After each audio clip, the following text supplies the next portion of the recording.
In charge, Albert Nixon, Nixon.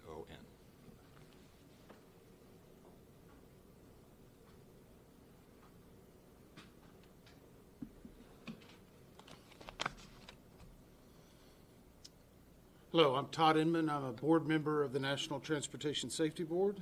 As we reported yesterday, investigators from the NTSB arrived in Albany, New York, Saturday night to do an investigation regarding a crash involving a Mitsubishi aircraft. We began the on-scene investigation yesterday morning.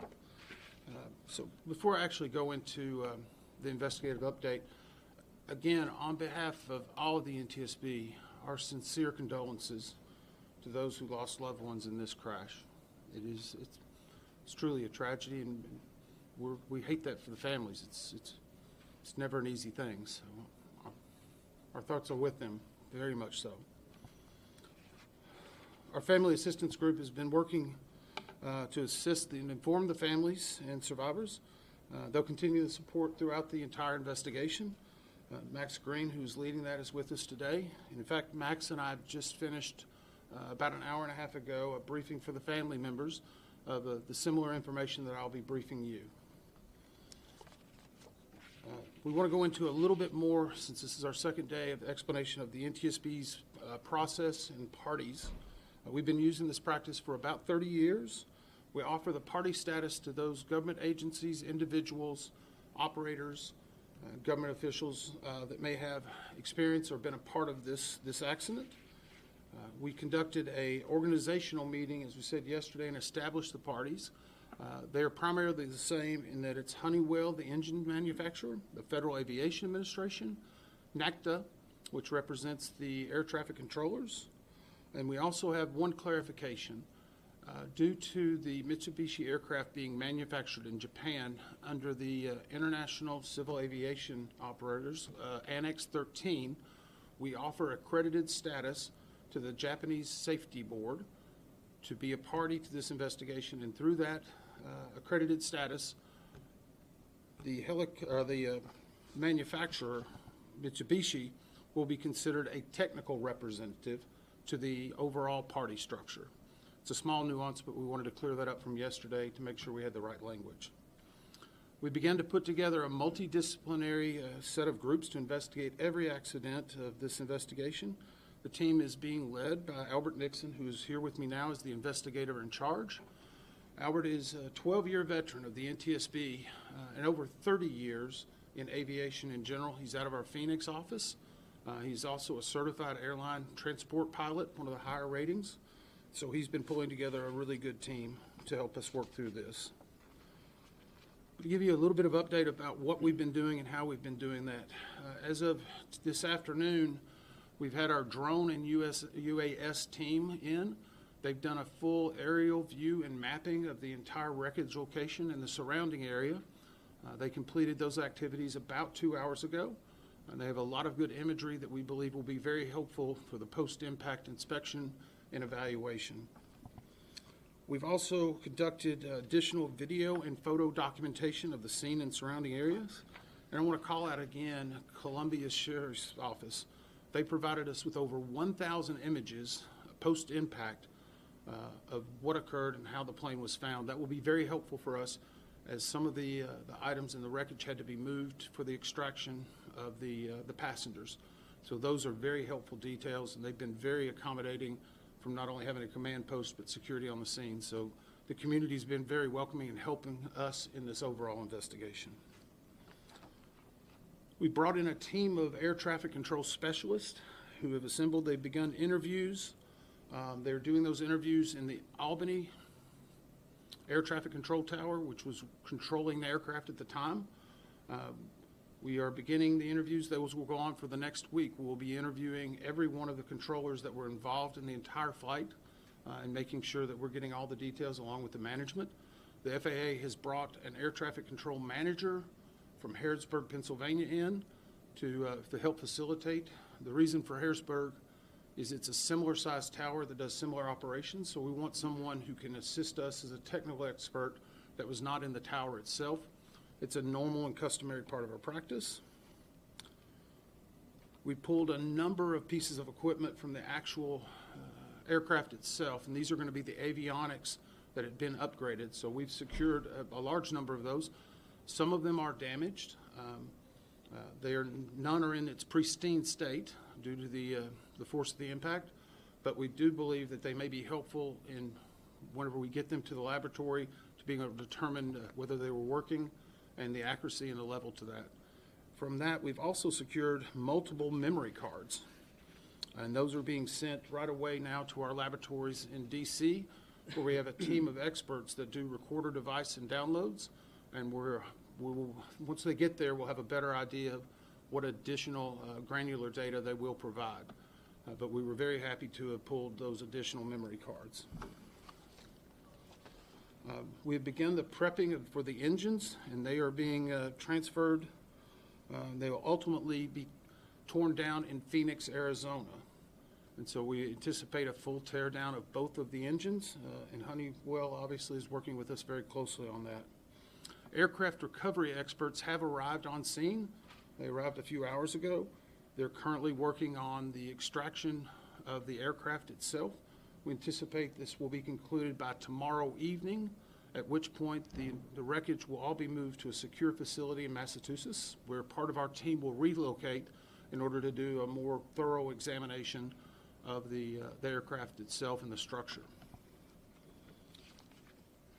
We've also received from the FAA ADSB data. This is Automated Detection Surveillance Broadcast. It's commonly referred to as ADSB. We have received that data from the FAA, and that gives us a much greater fidelity of information regarding altitude, speed, location, trajectory. It will be overlaid with a number of the other parts of our investigation, including the air traffic control radar information. As part of the FAA review, we will also be doing video replays of the actual ATC, or air traffic control scopes, that were being seen at the time. And we'll also be looking at the low altitude alert that was presented to the air traffic controller screen that we mentioned yesterday. Here's a few things that we know about the actual flight itself. For this aircraft, it was the second flight of that day. It had taken off at 9:30 a.m. Eastern Daylight Time from Norwood Memorial and arrived at White Plains at 10:19 a.m. It then departed White Plains at 11:34 en route to Columbia Airport before it was lost on air traffic controller screens and subsequently found in a post-impact crash. We're at the location that we found it. Automated weather at Columbia Airport was recorded 4 minutes prior to the actual accident. And I'm going to make sure I clarify this. It was at the airport. The crash scene is approximately 10 miles from the airport. So there can be a slight variance between the airport and what was experienced at the crash scene, but it would be fairly consistent. And we're actually going back out and looking at other reporting stations en route to make sure we're providing the best investigative picture of all the information. Automated weather at the Columbia Airport 4 minutes before the crash indicated a minimum ceiling of 400 feet AGL. Wind from 10 degrees at 8 knots, a temperature of 37 degrees with a dew point of 36 degrees Fahrenheit. Relative humidity was 93%. Now, what we can say is weather was, at that time, what we consider to be deteriorating. And I mentioned the ceiling at the airport being 400 AGL. That's above ground level. At 400 feet AGL for that approach at that airport, it would be the minimum for a landing under an IFR, or instrument flight approach. So at 400 feet, the altitude would be the absolute minimum. 400 feet ceiling would be the minimum for that type of landing on that approach at that time. We have reviewed some of the records regarding the pilot of this aircraft. And if you look at the Mitsubishi series, you may notice that this type of plane requires additional training beyond just a normal FAA private pilot's license. We're reviewing all details regarding that pilot and the licensing, all the inspections, all the check rides. But for this specific aircraft, additional training was required to operate it. The training was completed and the pilot was proficient. It was completed on October 8th of 2024. Our teams have been working around the clock to try to gather this information and put together the facts that will help us determine what caused this accident and, of course, help prevent such tragedies from happening again. Now I'm going to ask the IAC to come forward and tell you a little bit about some of the working groups that he started to establish that will ultimately lead to the investigative report. As mentioned, for the investigative update, we formed several teams. The first is a weather team, and obviously, as you mentioned with the weather, they're gathering all the pertinent weather data from the National Weather Service for the accident. Previously mentioned, we also have an ATC team here, plan to be here all week. I think you talked a little bit about it already, but their role is the reconstruction and review of the air traffic control services provided to the accident aircraft, obviously. And this includes flight track, surveillance, radar, ADSB, etc. And any, of course, any communications with ATC. Another group we have formed is structures, and basically those are the ones that are currently on scene finishing up. They're looking at the airframe, the engines, and also they'll be looking at impact angles, and they're trying to determine the angle the airplane impacted and also the attitude. So that's being worked as we speak. And finally, power plants, the engines. We mentioned where they're going ultimately, but obviously they'll be looking at the engines and propellers and all the accessories associated with the engine. Thank you, Albert. So these, as I said, they've been working around the clock. As to our schedule going forward on the investigation, we're working closely with not only the parties to gather that principal evidence and key measurements to expedite on our on-scene activities. Our goal while we are here is to collect all perishable evidence that can be stored for later examination and evaluation. Once that is concluded, the team will wrap up in the area. We anticipate being in the area, we believe, another 5 days, depending upon weather and what we find. However, if we need to stay longer, we will. If we need to bring people back at another point, we will. But we feel comfortable with where we're at currently in obtaining that perishable evidence. We've made good progress today and yesterday, and it's still very early.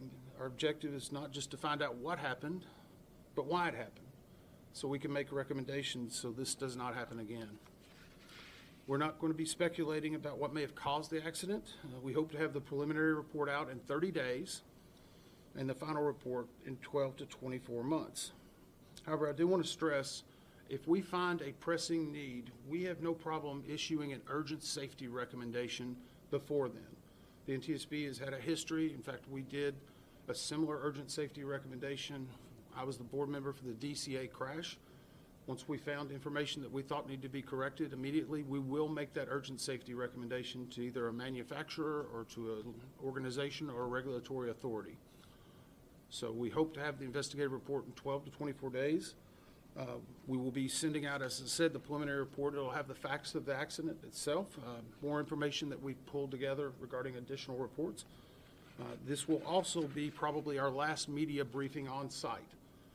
Because at this point we know where we're kind of going with the investigation and feel comfortable with where we're at.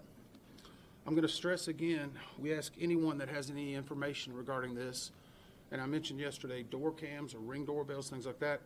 We don't believe, because of the post-accident or the accident video, we don't believe that there would be any reason, but even if someone finds a little piece of something in their yard that may not look right, please contact us. And the email address is witness@ntsb.gov. That email address is witness@ntsb.gov if you think that you have any evidence or any information that could assist in this investigation. Those tips and clues are usually very helpful for us. Since this will be our last briefing, I also wanted to call out the first responders who were there, and they did a really amazing job considering not only the notification but the conditions. There's a lot of jet fuel that is in that area. I know a lot of us had to decontaminate 3 times yesterday in a wash bay. And so they were really working very hard, and we're very appreciative of their efforts. Those are really, truly unsung heroes of your community.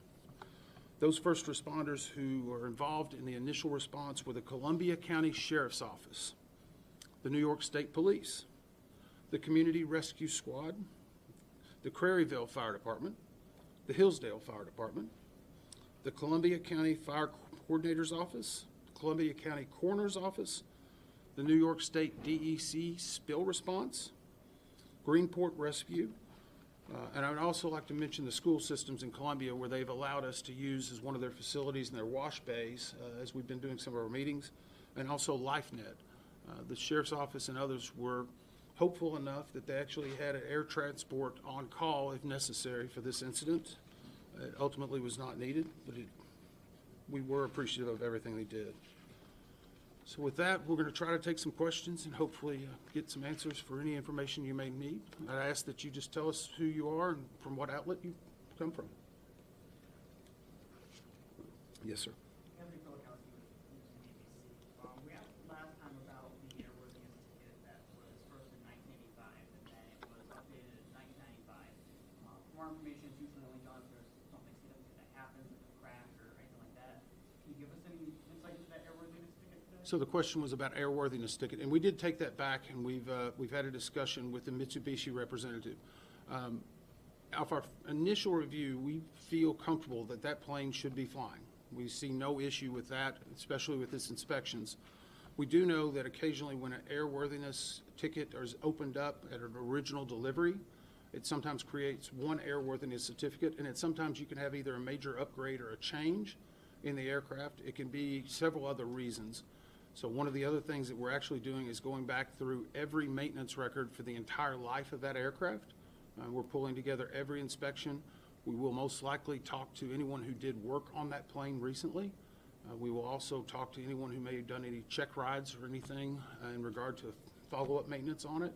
But we are feeling good about the specificity of the information we're receiving. Because of the sale that occurred last year, there was a lot of updated information, and there were several reviews from different regulatory authorities. So I appreciate it. Other questions? Yes, sir. You mentioned that the pilot would need additional certification in order to fly a plane like this. If you can go into a little bit more details about what type of certification that's needed, or what type of training or education that's needed.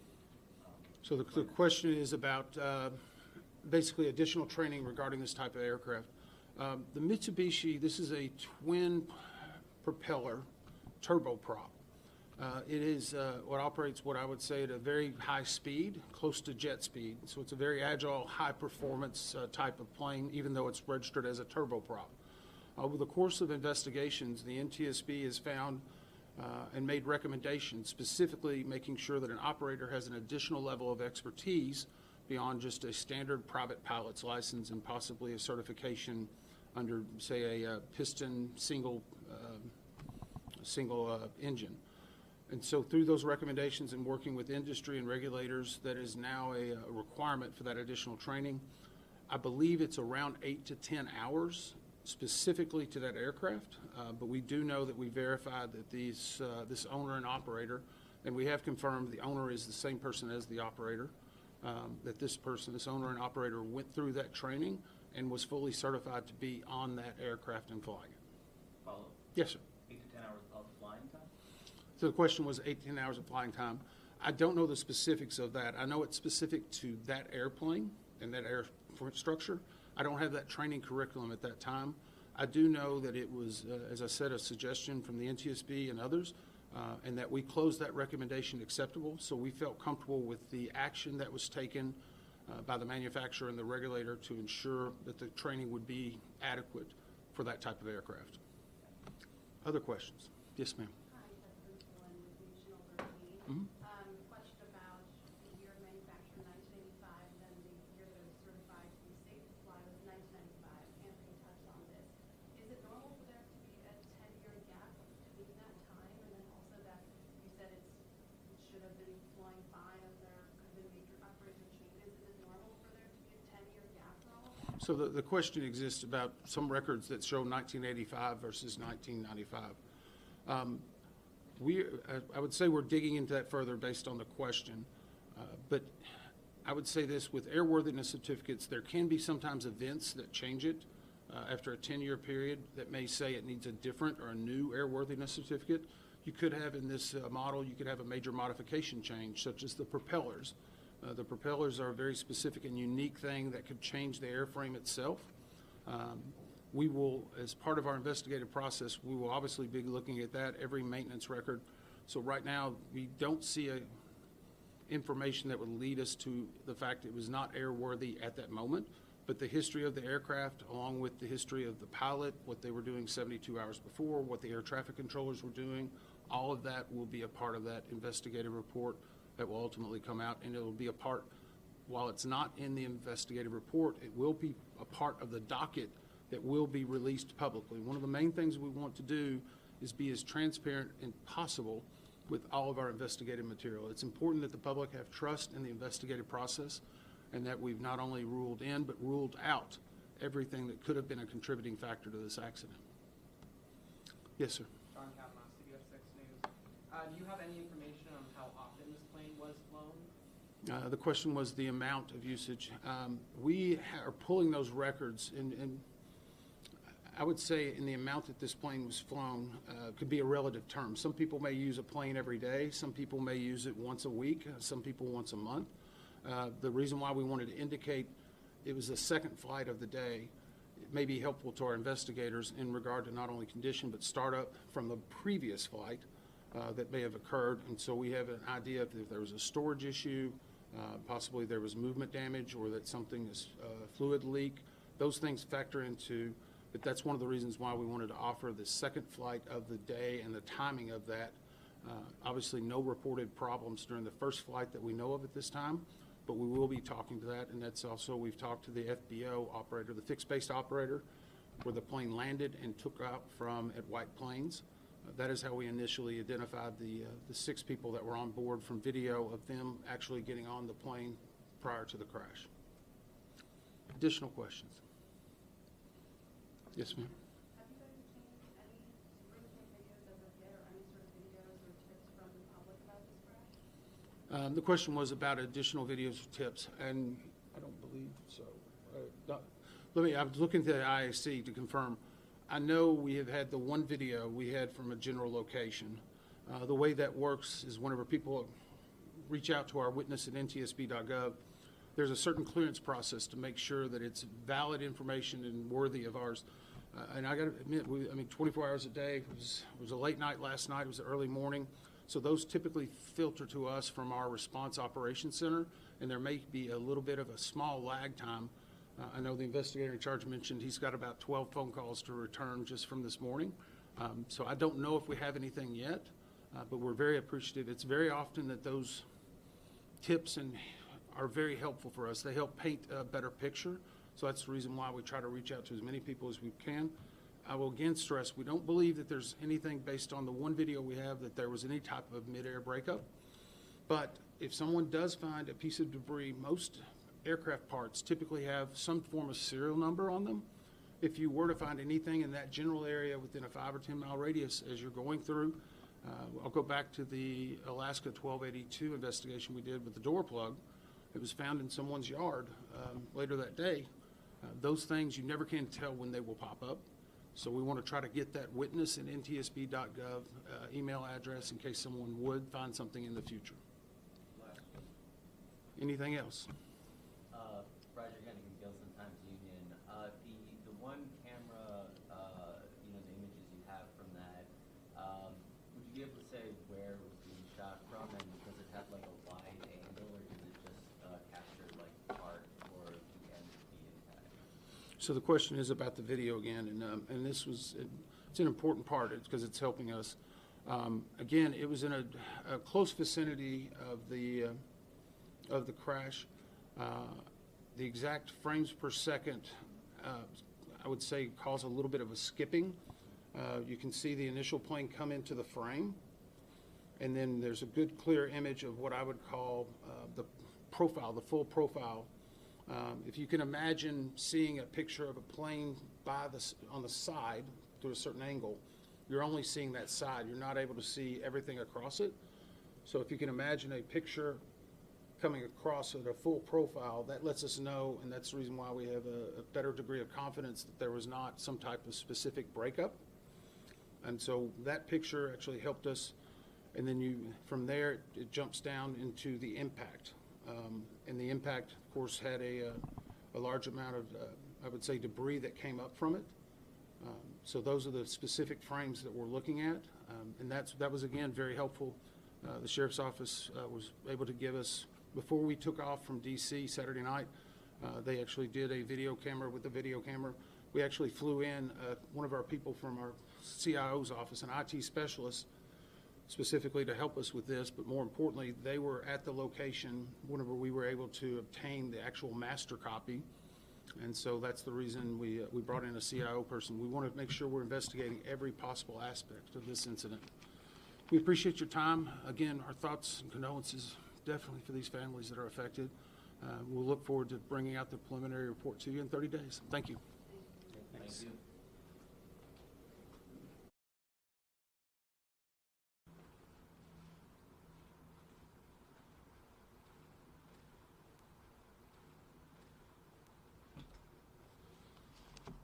Hello, my name is Todd Inman. I'm a board member with the National Transportation Safety Board. We had an NTSB GO team that arrived in Albany, New York last night. We're beginning the investigation into a fatal crash involving a Mitsubishi Mu2B aircraft in the area.